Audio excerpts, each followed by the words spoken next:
Nós vamos abrir a palavra no livro de Oséias, Oséias capítulo 2. Aí depois a gente senta, né? E fica à vontade. Oséias capítulo 2, verso 14.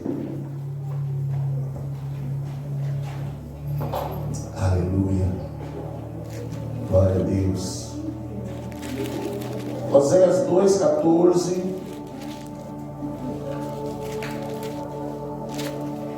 Que diz assim: portanto, eis que eu a atrairei e a levarei para o deserto e lhe falarei ao coração. Amém? Portanto, eis que eu a atrairei e a levarei para o deserto e lhe falarei ao coração. Amém? Sente aí, queridos, vamos meditar na palavra do Senhor. Quando o Senhor tirou o povo de Israel do Egito, quando Ele tirou os hebreus do Egito,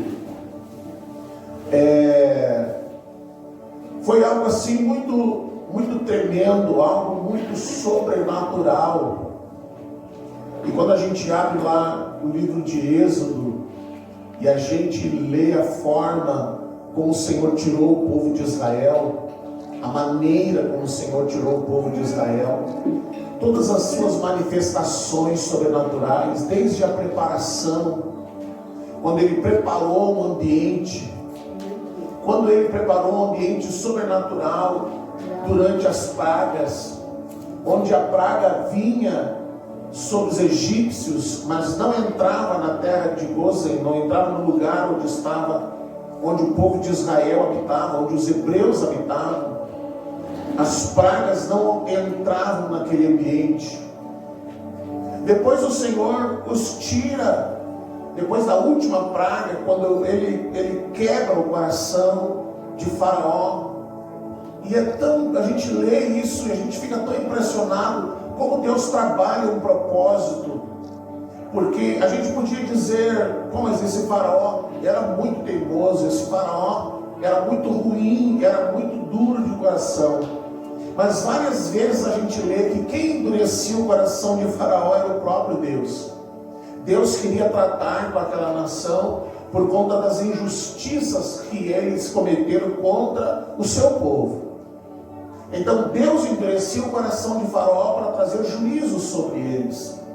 Depois então, quando o Senhor quebrou o coração de Faraó com a morte dos primogênitos, o próprio filho de Faraó vem a óbito naquela noite.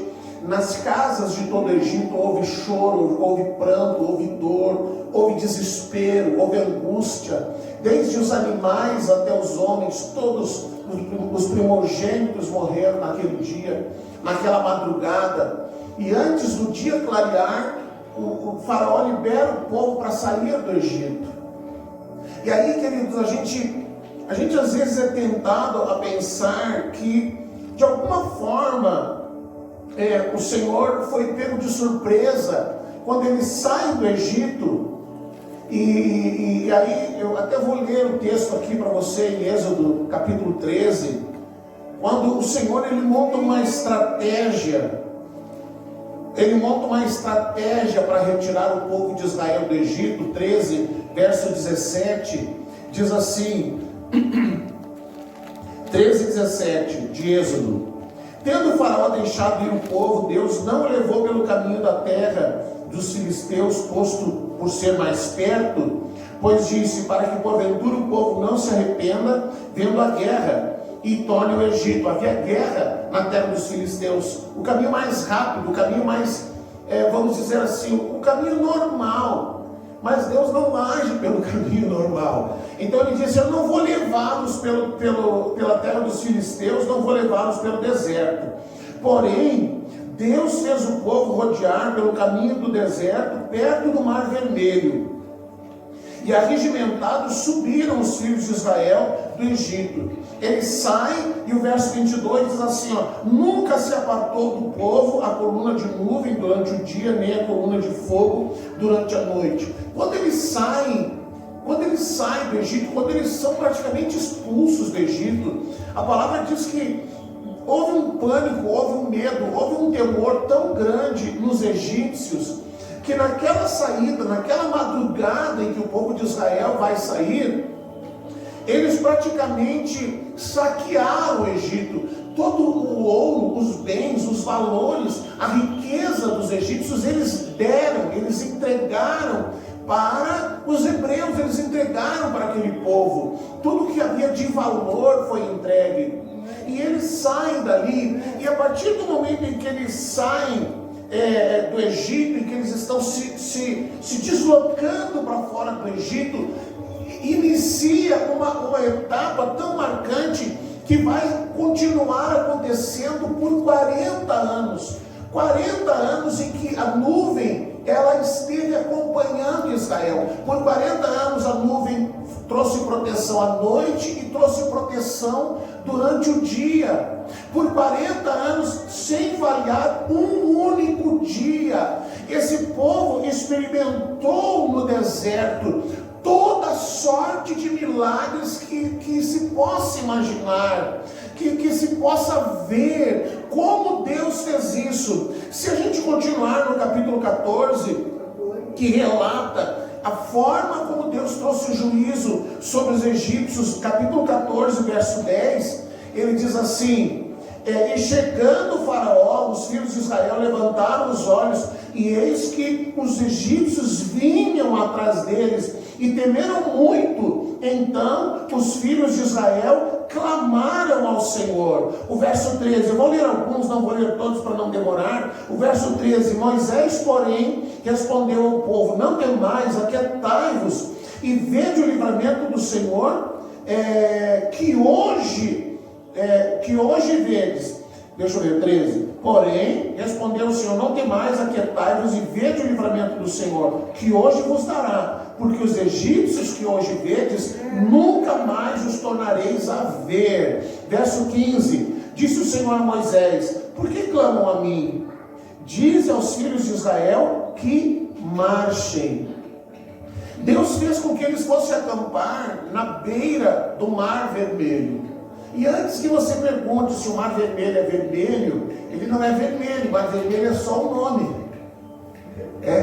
É azul a água, não é? É clarinha, limpa, tão limpa que é azul. O nome é só Mar Vermelho. A gente sempre tinha essa curiosidade. E aí quando a gente chegou lá, a gente foi ver, o mar não é vermelho, ele é água normal, azul, água de mar, um lugar muito lindo. O verso 20, então Deus acampou eles ali, porque Deus não foi pego de surpresa tirou o povo do Egito, e aí agora Faraó enlouqueceu e resolveu ir atrás do povo de Israel, ir atrás dos hebreus. Deus não foi tomado de surpresa com a perseguição de Faraó, como ele não foi tomado de surpresa com essa pandemia. Seria muita infantilidade nossa que cremos no Senhor imaginar que surgiu uma pandemia que estava fora do controle do Senhor, que Deus não saberia no que ia dar, que Deus não saberia que ia causar todo esse sofrimento, esse pânico, tantas mortes. Deus não foi tomado de surpresa. Deus os levou para acampar à margem do mar, porque Ele queria fazê-los atravessar o mar. Ele colocou o povo de Israel num lugar onde eles não teriam outro lugar para fugir a não ser entrar no mar. Às vezes Deus nos leva para alguns lugares onde a gente pensa assim: agora o que eu vou fazer? Nós olhamos e não enxergamos uma saída. Os nossos olhos naturais não veem uma saída. Então Deus nos faz acampar na beira do mar, porque Ele vai, quando a gente orar, quando eles clamaram, quando eles se apavoraram, quando eles viram os egípcios, eles começaram a chorar, e eles disseram para Moisés: nós vamos voltar, porque é melhor morrer como escravo do que morrer aqui nesse deserto na beira do mar. Porque quem não conhece o poder sobrenatural de Deus imagina que qualquer situação ela é capaz de nos fazer parar. Ela é capaz de nos barrar viver um propósito. Quem não conhece o poder sobrenatural de Deus pode se sentir impedido diante de uma situação. E quando eles clamaram, Deus disse: por que vocês estão clamando? Vocês têm que caminhar, vocês têm que marchar. E aí a pergunta, né? Parece que Deus está dizendo: aí eles perguntam: mas para onde nós vamos? Entre no mar. Entre no mar. Aí no verso 20 diz lá: e ia entre o campo dos egípcios, deixa eu ver, 15, e disse o Senhor a Moisés: por que clamas a mim? Diz aos filhos de Israel que marchem. O verso 16: e tu, levando o teu bordão, estende a mão sobre o mar e divide-o, para que os filhos de Israel passem pelo meio do mar em seco. Eles vão passar pelo meio do mar, porém eles vão atravessar na terra seca.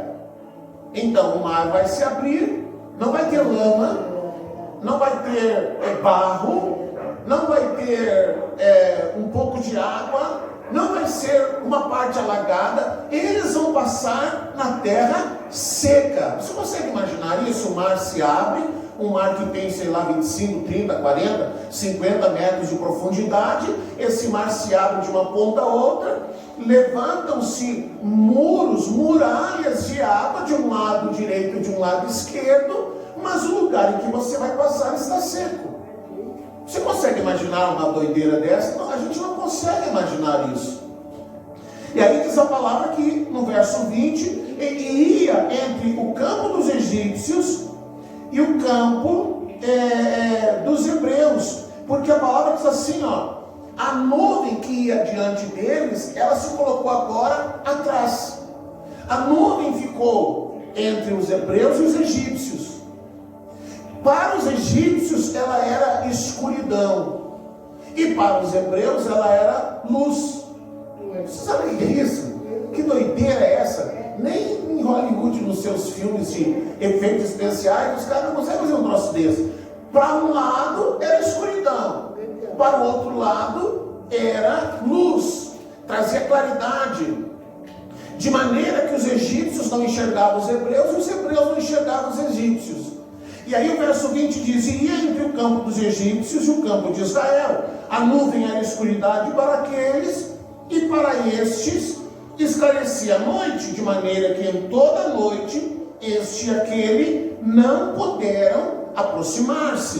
21. Então Moisés estendeu a mão sobre o mar do Senhor, por um forte vento oriental que soprou toda aquela noite, fez retirar-se o mar, que se tornou terra seca, e as águas foram divididas.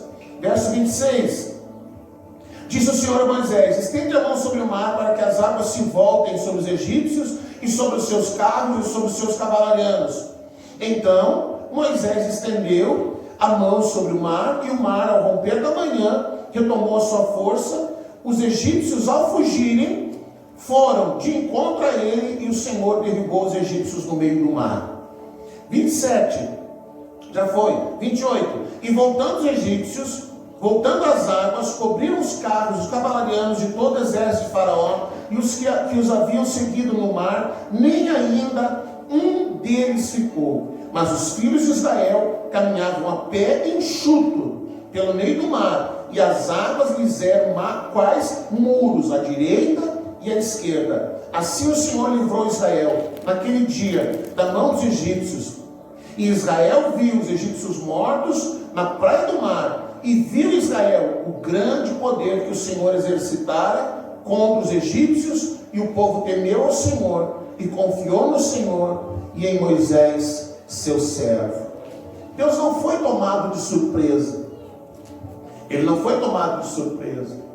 Ele fez uma estratégia, ele criou uma estratégia, e ele trabalhou essa estratégia de conduzir o povo no deserto. Depois, por esses 40 anos, onde a nuvem esteve ali todos os dias, havia algo foi uma constante durante essa caminhada no deserto, foi a questão da murmuração de Israel. Várias vezes eles lamentavam para Moisés, eles questionavam Moisés, porque agora, queridos, embora eles fossem escravos do deserto, Eles sabiam, por exemplo, qual era a quantidade de alimento que eles iam receber. Eles sabiam qual era a cota de alimento que eles iam receber. Eles sabiam quantos tijolos eles tinham que produzir. Eles tinham um certo, vamos dizer, um certo controle. Eles viviam em torno de um certo controle. Agora, no deserto, eles nunca sabiam nada.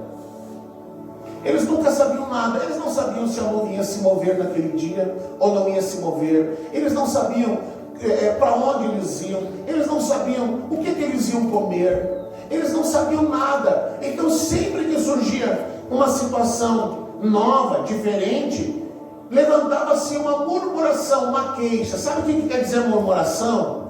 É o ato ou efeito de murmurar, de sussurrar, murmúrio.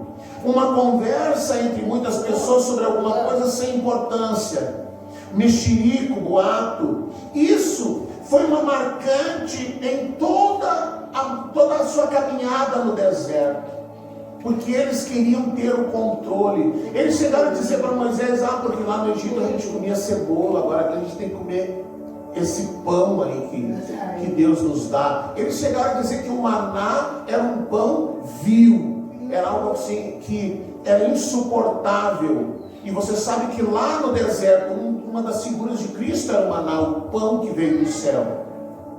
Eles disseram: nós não queremos mais isso. Aí nós queremos comer carne. Deus proveu a carne, Deus proveu a água, Deus proveu segurança. Tudo Deus providenciou para ele naqueles 40 anos. Aí nós somos tentados a pensar, queridos, que o deserto é um lugar de punição. Então, repita comigo: o deserto é um lugar de punição? É ou não é? Não? Não é um lugar de punição. Por que Deus levou eles para o deserto? Por isso que é estranho às vezes os crentes dizem assim: eu estou vivendo um deserto. Cara, se tu está vivendo um deserto, aplaude da glória a Deus, exalta o Senhor, porque você está vivendo só milagres. Deus está provendo tudo que você precisa.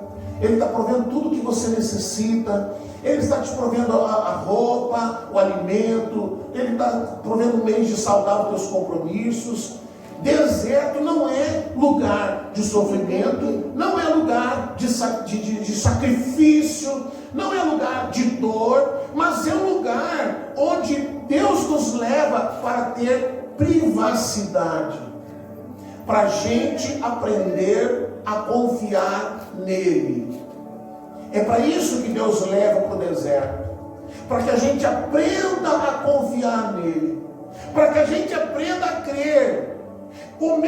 A mesma coisa que foi um problema para Israel durante os 40 anos no deserto, o não saber como as coisas iam se resolver, não saber como que Deus ia fazer as coisas. Por que eles iam para lá? Por que iam para a direita e não iam para a esquerda? Por que eles passavam por aqui e por ali? Não, isso que eles queriam ter era o controle. É o mesmo problema do cristão moderno.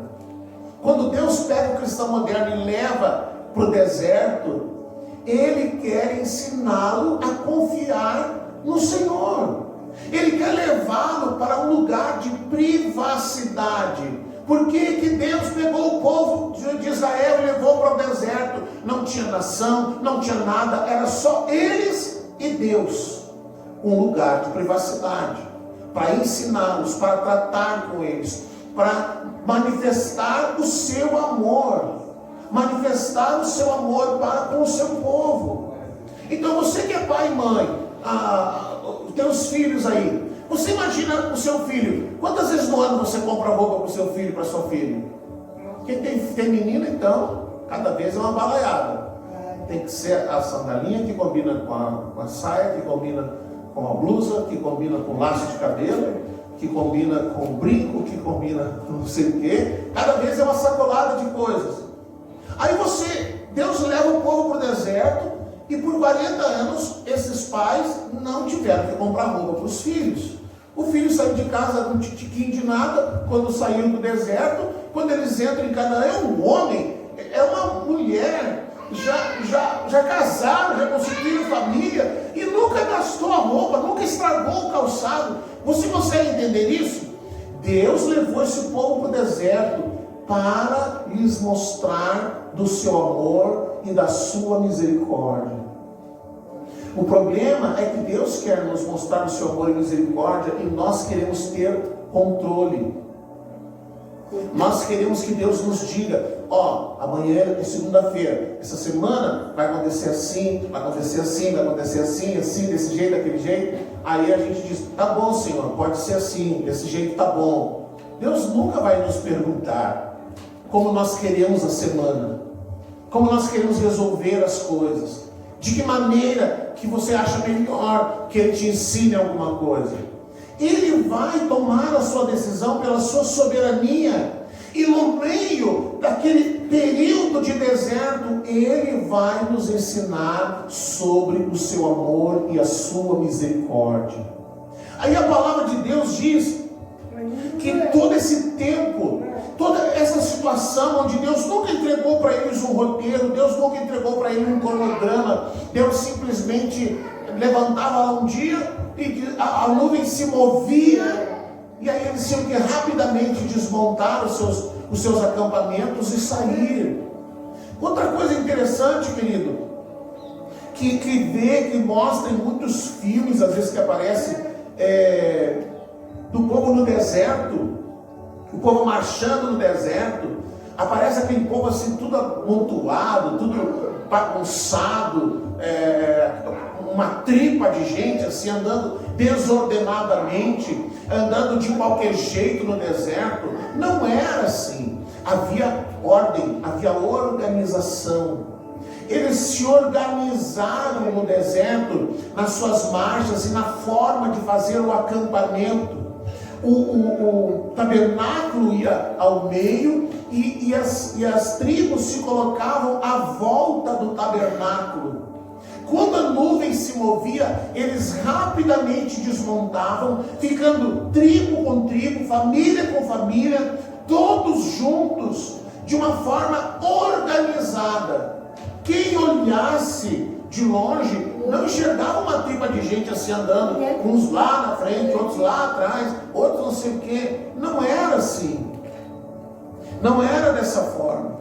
Agora, passou-se tudo isso. Aí vamos a Oséias. Oséias agora, Deus vem ao profeta Oséias e ele diz o que nós lemos no verso 14 do capítulo 2. Portanto, eis que eu a atrairei e a levarei para o deserto e lhe falarei ao coração. Na linguagem de hoje diz: para lhe falar de amor. Para lhe falar de amor. Deus nos levou para o deserto.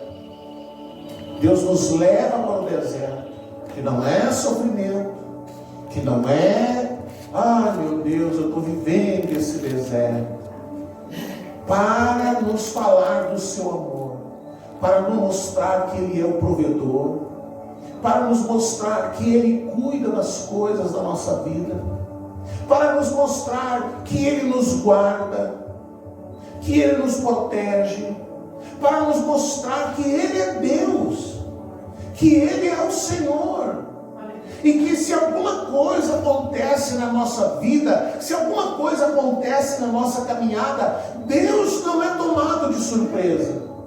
Deus não é tomado de surpresa com uma notícia ruim que nós recebemos.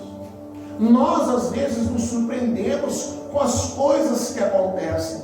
Nós às vezes nos assustamos, querido.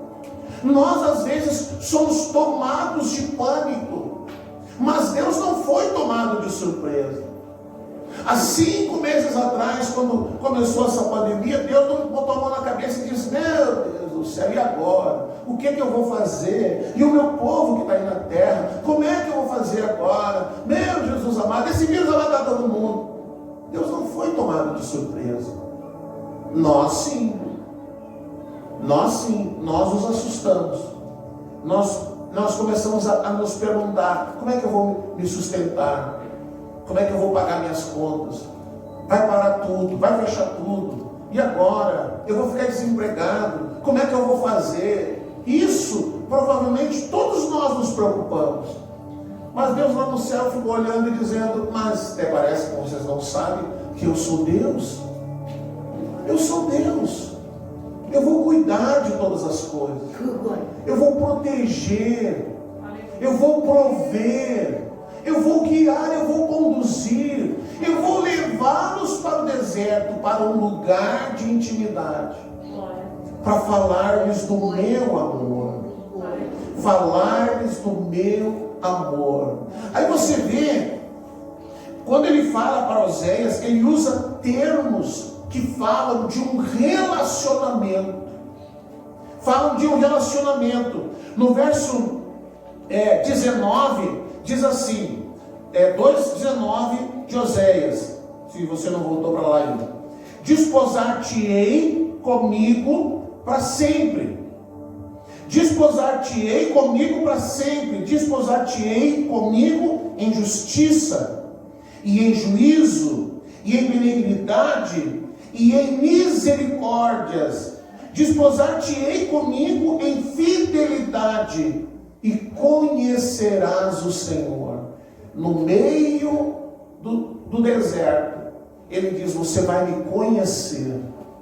Eu vou me desposar, eu vou noivar contigo, eu vou me enamorar de ti no deserto, e eu vou mostrar a minha fidelidade, a minha benignidade, as minhas misericórdias, o meu juízo, e no meio de tudo isso você vai conhecer o Senhor. Verso 21: naquele dia eu serei obsequioso, diz o Senhor, obsequioso aos céus e estes à terra. A terra obsequiosa ao trigo e ao vinho e ao óleo, e estes a Jezreel. O que é ser obsequioso? Você já deve ter se perguntado. O que é isso? Sabe que ser obsequioso quer dizer aquele que gosta ou tem o hábito de ajudar, de prestar favor. Aquele que exagera na polidez, no respeito e nos agrados para com alguém. Deus diz assim: eu vou tirar você de toda confusão, eu vou levar você para um lugar de privacidade. Neste lugar de privacidade, eu vou agir com misericórdia, eu vou agir com fidelidade, eu vou agir com compaixão, com benignidade. Eu vou me mostrar a você, porque você vai conhecer o Senhor, e eu vou tratar você com todo o meu favor, com todo o cuidado. Deus usa um termo que não sei se você conheceu ou não, se era assim ou não, ou se ainda é assim. Se você lembra quando você, às vezes o pessoal põe aqueles vídeos assim, quando namorava era uma coisa, quando casou é outra, né? Esse dia eu mostrei para a pastora, estava lá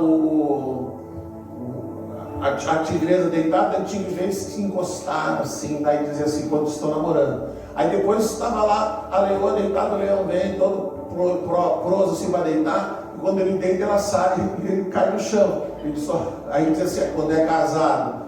Talvez quando você era noivo, quando você namorava, você era obsequioso, né? Você abria a porta, você pedia licença, você era todo cheio de cuidados, todo cheio de dedos para tratar a sua amada e o seu amado.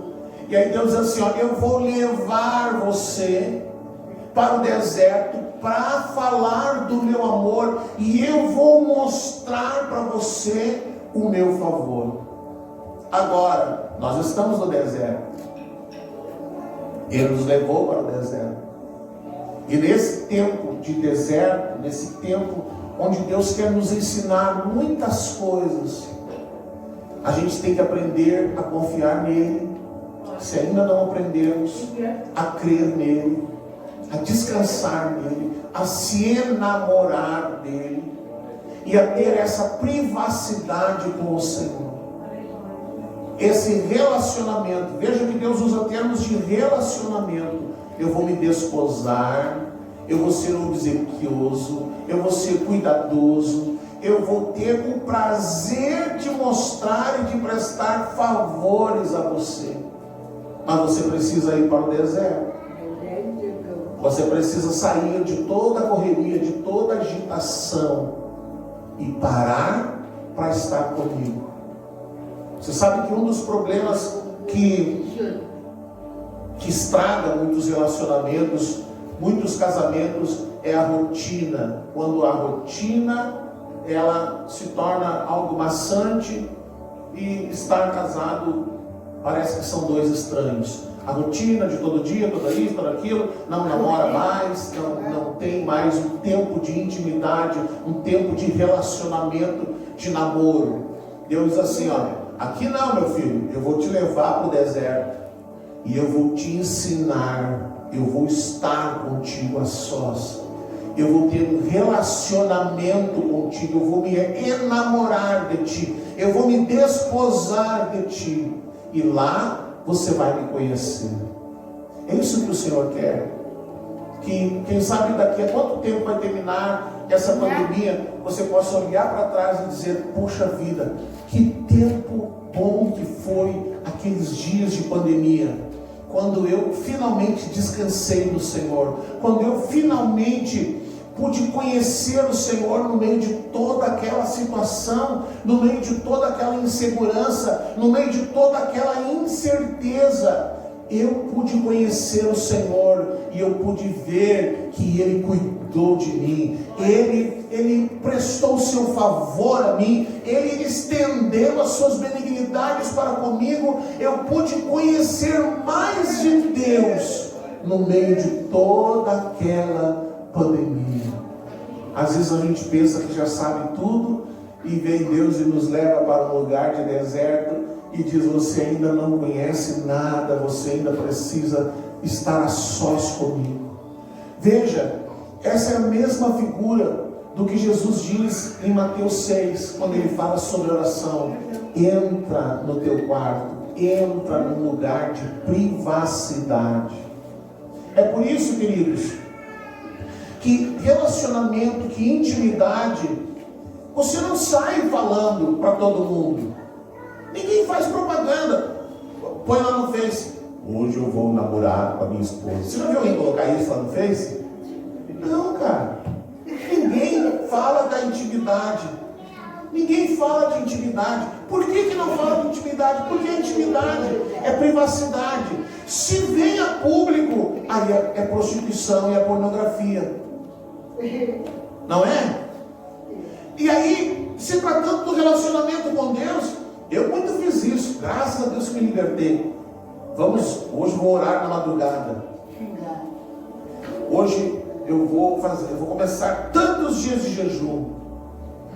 Isso é expor a intimidade, isso é falar da intimidade. Aí Jesus, quando diz assim, você quando for orar, não faz propaganda, vai lá e ora, entra no teu quarto, fecha a porta. Não é para botar no rádio, não é para pôr no Face, não é para dizer para todo mundo, do mesmo jeito que você não conta para ninguém que vai namorar com a esposa e com o marido. Ninguém precisa saber, é você e ela. Ninguém precisa saber que você vai orar, é você e Deus, você e Ele.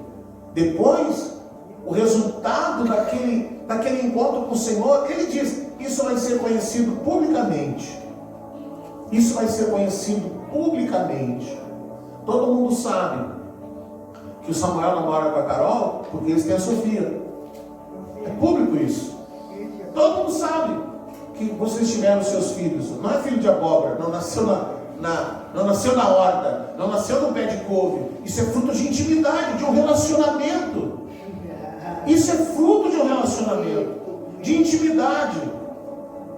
E Deus, Ele quer nos levar para o deserto, para que a gente tenha intimidade com Ele, para que a gente possa descobrir mais desse Senhor, mais desse Deus, mais do seu amor, mais do seu cuidado, mais dos seus favores. Tudo que Deus já fez por você, Ele pode olhar para você e dizer, mas você não viu nada ainda, eu estou preparando um deserto para você, eu vou te levar para o deserto, e lá você vai me conhecer ainda mais. Vamos orar? Vamos ficar de pé?